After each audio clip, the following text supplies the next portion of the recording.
Stately, plump Buck Mulligan came from the stairhead, bearing a bowl of lather on which a mirror and a razor lay crossed. A yellow dressing gown, ungirdled, was sustained gently behind him by the mild morning air. He held the bowl aloft and intoned, Introibo ad altare Dei. Halted, he peered down the dark winding stairs and called up coarsely, Come up, Kinch! Come up, you fearful Jesuit! Solemnly he came forward and mounted to the round gun rest. He faced about and blessed gravely thrice the tower, the surrounding country, and the awakening mountains. Then, catching sight of Stephen Dedalus, he bent towards him and made rapid crosses in the air, gurgling in his throat and shaking his head. Stephen Dedalus, displeased and sleepy, leaned his arms on top of the staircase and looked coldly at the shaking, gurgling face that blessed him, equine in its length, and at the light, untonsured hair, grained and hued like pale oak. Back to barracks, he said sternly. Added in a preacher's tone, For this, O dearly beloved, is the genuine Christine, body and soul and blood and ouns. Slow music, please. Shut your eyes, gents. One moment. A little trouble about those white corpuscles. Silence, all. He peered sideways up and gave a long, low whistle of call, then paused a while in rapt attention, his even white teeth glistening here and there with gold points. Chrysostomos. Two strong, shrill whistles answered through the call. Thanks, old chap, he cried briskly. That will do nicely. Switch off the current, will you? He skipped off the gun rest and looked gravely at his watcher, gathering about his legs the loose folds of his gown. The plump, shadowed face and sullen oval jowl recalled a prelate, patron of the arts in the Middle Ages. A pleasant smile broke quietly over his lips. The mockery of it, he said gaily. Your absurd name, an ancient Greek. He pointed his finger in friendly jest and went over to the parapet, laughing to himself. Stephen Dedalus stepped up, followed him wearily halfway, and sat down at the edge of the gun rest, watching him still as he propped his mirror on the parapet, dipped the brush in the bowl, and lathered cheeks and neck. Buck Mulligan's gay voice went on, My name is absurd, too. Malachi Mulligan, two dactyls. But it has a Hellenic ring, hasn't it? Tripping and sunny, like the Buck himself. We must go to Athens. Will you come if I can get the aunt to fork out 20 quid? He laid the brush aside and, laughing with delight, cried, Will he come, the jejune Jesuit? Ceasing, he began to shave with care. Tell me, Mulligan, said Stephen quietly. Yes, my love. How long is Haines going to stay in this tower?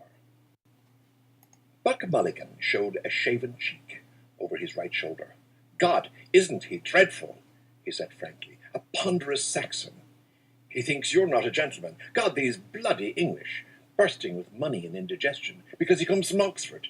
You know, Dedalus, you have the real Oxford manner. He can't make you out.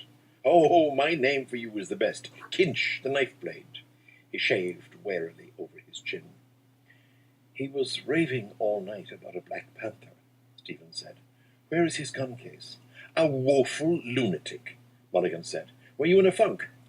I was, Stephen said, with energy and growing fear. Out here in the dark, with a man I don't know, raving and moaning to himself about shooting a Black Panther. You saved men from drowning. I am not a hero, however. If he stays on here, I am off. Buck Mulligan frowned at the lather on his razor blade. He hopped down from his perch and began to search his trouser pockets hastily. Scutter! He cried thickly. He came over to the gun rest and, thrusting a hand into Stephen's upper pocket, said, Lend us a loan of your nose rag to wipe my razor. Stephen suffered him to pull out and hold up on show by its corner a dirty, crumpled handkerchief. Buck Mulligan wiped the razor blade neatly. Then, gazing over the handkerchief, he said, The bard's nose rag, a new art colour for our Irish poets, snot green. You can almost taste it, can't you? He mounted to the parapet again and gazed out over Dublin Bay, his fair, oak-pale hair stirring slightly. God, he said quietly, isn't the sea what Algy calls it, a grey, sweet mother? the snot-green sea, the scrotum-tightening sea. Epi inopa ponton. Ah, dear as the Greeks, I must teach you. You must read them in the original. Talata! Talata! She's our great sweet mother. Come and look. Stephen stood up and went over to the parapet. Leaning on it, he looked down on the water and on the mailboat clearing the harbour mouth of Kingstown. Our mighty mother, Buck Mulligan said. He turned abruptly, his great searching eyes from the sea to Stephen's face.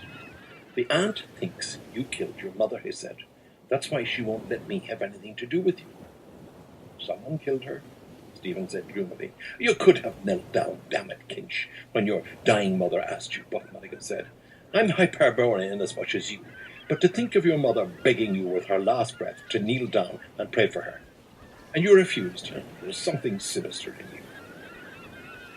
He broke off and lathered again lightly his farther cheek.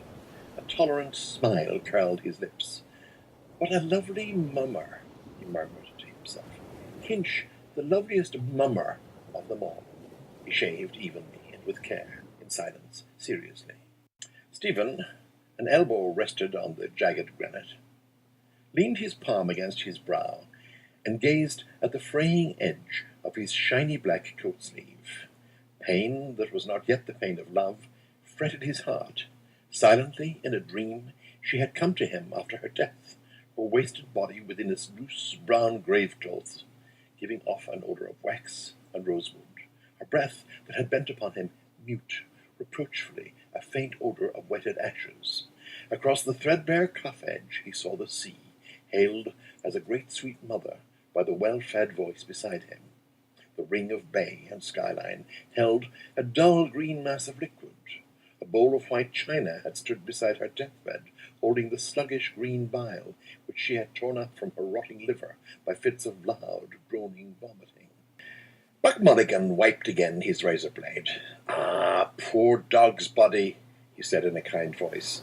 I must give you a shirt and a few nose rags. How are the second-hand breeks? They fit well enough, Stephen answered. Buck Mulligan attacked the hollow beneath his underlip. The mockery of it, he said contentedly. Second leg, they should be. God knows what poxy-bowsy left them off.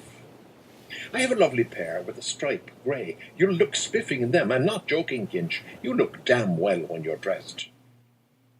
Thanks, Stephen said. I can't wear them if they're grey. Ha!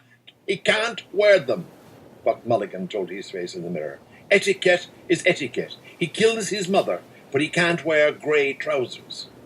He folded his razor neatly, and with stroking palps of fingers felt the smooth skin.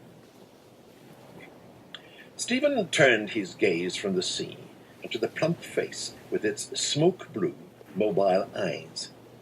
That fella I was in the ship with last night, said Buck Mulligan, says you have GPI. He's up in Dottyville with Connolly Norman. General paralysis of the insane. He swept the mirror a half circle in the air to flash the tidings abroad in sunlight now radiant on the sea. His curling, shaven lips laughed, and the edges of his white, glittering teeth. Laughter seized all his strong, well-knit trunk. Look at yourself, he said, you dreadful bard. Stephen bent forward and peered at the mirror held out to him, cleft by a crooked crack. Hair on end, as he and others see me. Who chose this face for me? This dog's body to rid of vermin. It asks me to.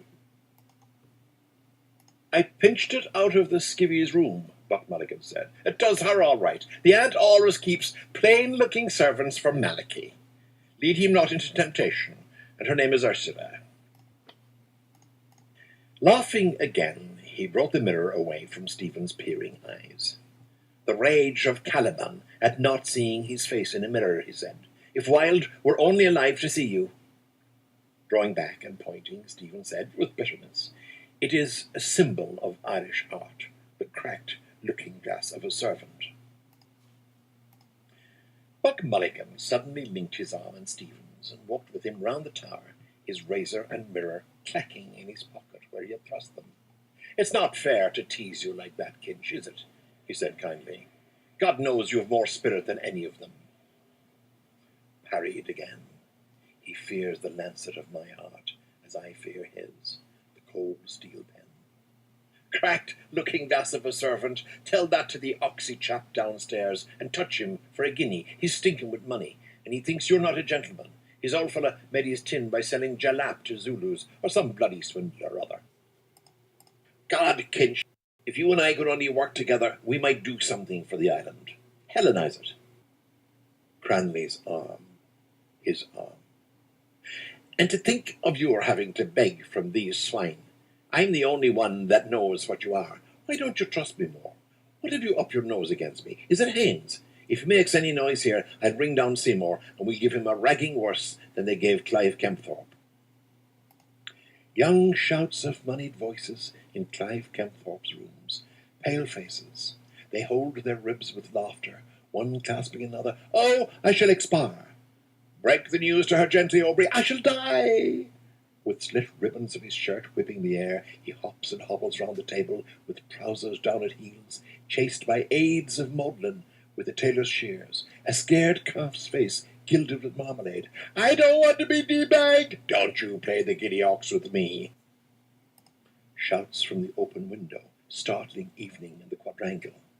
A deaf gardener, aproned, masked with Matthew Arnold's face, pushes his moor in the sombre lawn, watching narrowly the dancing moots of grass halms. To ourselves, new paganism, omphalos. Let him stay, Stephen said. There's nothing wrong with him except at night. Then what is it? Buck Mulligan asked impatiently. Cough it up. I'm quite frank with you. What have you against me now? They halted, looking towards the blunt cape of grey head that lay on the water like the snout of a sleeping whale.